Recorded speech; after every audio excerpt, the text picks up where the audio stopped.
And thank you for convening this important conference. My argument today deals with the essence of the Israeli-Palestinian conflict. We do not have a Palestinian problem. What we have is an Israeli problem. And the essence of the Israeli problem is the Zionist movement. The Zionist movement that started over a century and a quarter ago, as Lara Alborno said earlier, is a settler colonial movement that embodies a racist and supremacist ideology, aims to uproot the indigenous people in Palestine and replace them with Jewish communities from around the world. Because of the limitation of time, I'm going to skip the impact of that Zionist movement not only on the Palestinian people, but also in the whole region. The Zionists, in coordination and support of imperialist powers, first the United Kingdom, briefly France, and since at least 1967 the United States, have been able to complete their project and enterprise in colonizing not only the whole of Palestine, but also imposing their hegemony on the whole region. And through lots of political gimmicks, there was a facade that there's somehow a political process by which Palestinians could regain some of their rights. This process culminated in the 1993 fake Oslo Accords. The idea of the Oslo Accords was very simple. Palestinians, in the name of their official representatives, would recognize the Zionist project on 78% of Palestinian territory in exchange for a Palestinian state on 22%. It was a fake process. The number of settlers in September 1993 were about 125,000. Today, the number over 800,000.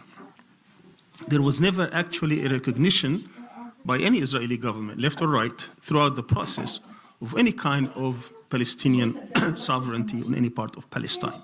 And of course, when the right wing took over, through much of this process, particularly since 2009, what we have is a project of Greater Israel. The Zionist state, the Zionist regime had choices, had options, particularly after 1993. These options were that they had to choose 2 out of 3 things: being majority Jewish, calling themselves democratic, and the whole land of Palestine. If they were choosing being democratic and Jewish, that is the so-called 2-state solution.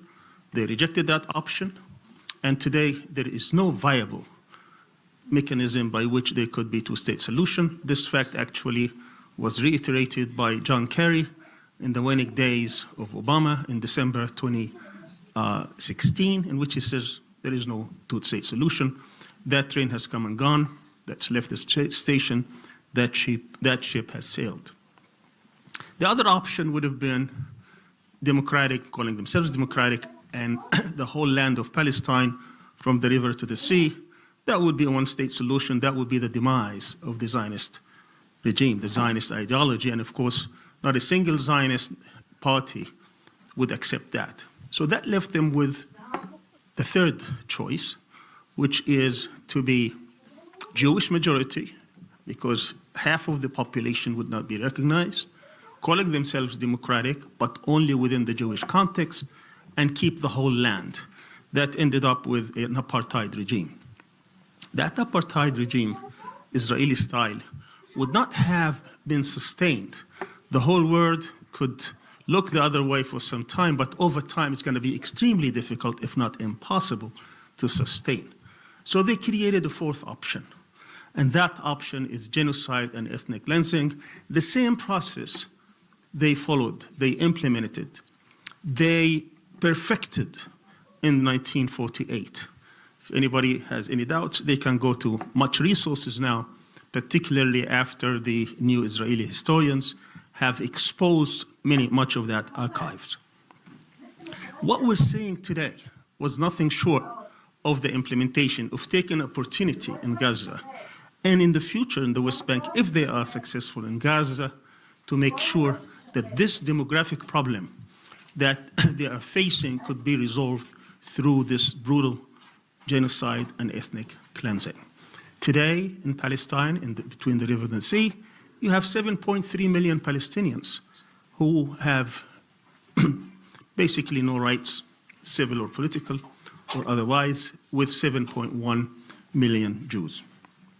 I don't have time to go through the analysis, what that actually means over time, but my central argument here today is that after Tufan al-Aqsa, after the October 7th attacks, after we saw what we had seen, after we saw thousands of people being exterminated brutally, no mercy, man, women, child, elderly, after we see the devastation in Gaza, there should never be a compromise, there should not be a compromise with the Zionist ideology, with the Zionist regime, with the Zionist project.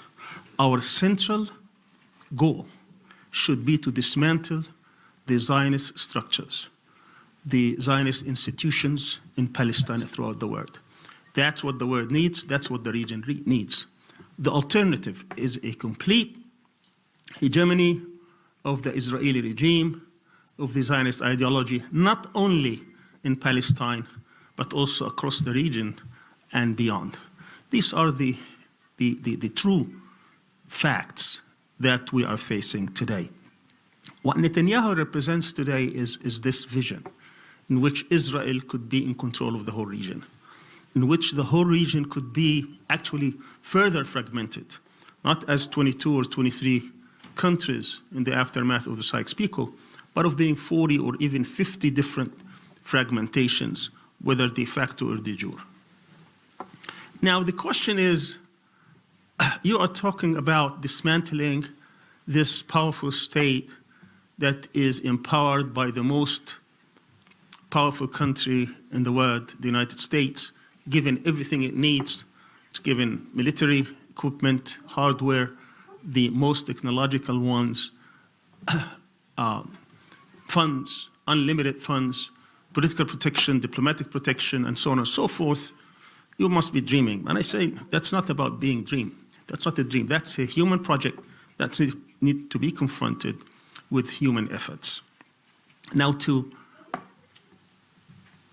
dismantle the Zionist institutions and the Zionist structures, that means we have to understand its sources of strength. Why is it powerful?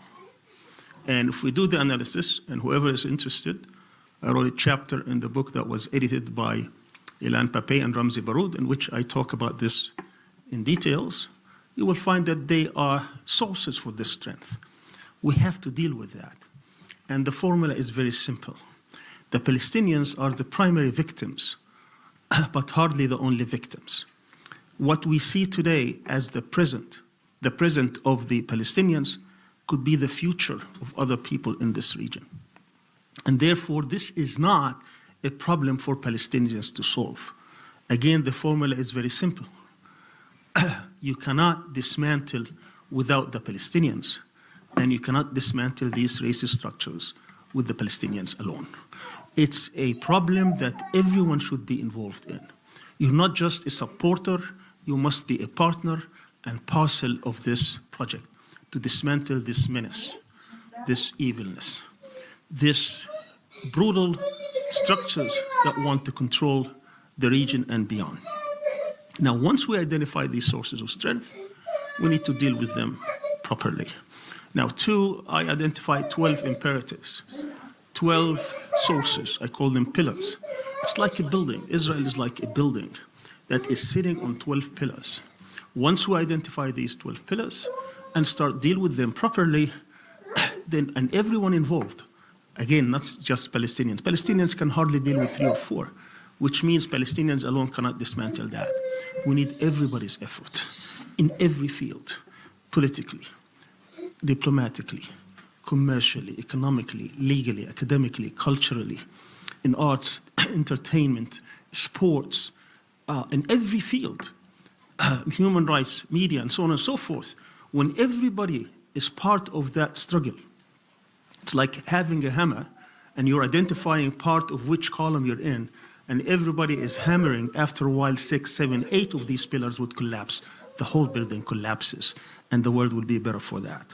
So once we identify these things, identify which part, those people who come together to dismantle this evilness, and in which geography they work on, then we are in a global movement. So the idea is to build this global movement. This is not a problem that will be solved at the end in the military field. Perhaps at one point there could be, because they're going to employ every source of power, including nuking people that they think they are danger to them. We need to be prepared for that as well. And that, by the way, is one of the pillars. That's one of their sources of power. They think because they have access and they have actually nuclear weapons, that this is the ultimate weapon they could use against anyone, meaning that we need also to deal with this. That's why they went after Saddam, they went after Syria, they went after Iran, they went after everyone. They want to be, to monopolize, that they could have that weapon without having to fear that it could be neutralized. So, to summarize, what we need to do is to build this global movement with the aim of dismantling racist, Zionist structures and institutions around the world. And to be a Zionist, it's not just being Jewish. To be a Zionist is to believe in the Zionist project, is to believe or acknowledge or recognize that exclusively Jews have sovereignty over Palestine. If you believe in that, then you're a Zionist. You could be Jewish, could be Christian, could be Muslim, could be Hindu, could be Buddhist, could be non-religious, could be atheist, whatever. So the structures that feed into this Zionist project are beyond this region. They are everywhere. We've seen it in the United States. We've seen the power, how they're able to silence anyone who dares to challenge this project. Palestine today is the only cause that is capable of uniting all those forces around the globe. Give me one cause that can bring all the capitals of the world to demonstrate against what the Zionists are doing in Palestine. I don't think you'll find any. So we need to take advantage of this reality, that Palestine today is the compass, is the scale, is the symbol, is the key towards the emancipation not only of the Palestinians. Actually, if we look at the struggle around the world, you'll find that the Palestinians have been way in advance than other struggles. So we need to support them, but we need to be part of that struggle. So to conclude, I'd say that we have two missions. Our first mission is to support the steadfastness, the resilience, the perseverance of Palestinians to stay on their own land. Without that, there is no struggle. We have to support them to stay there. So that's why what Trump and Netanyahu are trying to do in Gaza is so, so dangerous. They're trying to move wholesale the people from Palestine. We need to make sure that never happens. Make sure that people in the West Bank and other places, that they stay on their own land. And if the Palestinians only do that, that's enough, that they stay for that struggle to stay on, to continue. But the second mission is where everybody is involved, is to engage, as well as to confront all Zionist structures, all Zionist efforts across the globe, in every field. Whatever field you're in, you're going to find Zionist influence, and your mission is to eradicate, to weaken, to lessen, to end that Zionist influence. Over time, this Zionist movement will crack, and then will be defeated, will be eradicated, will be dismantled, and only then we'll have victory. Thank you so much.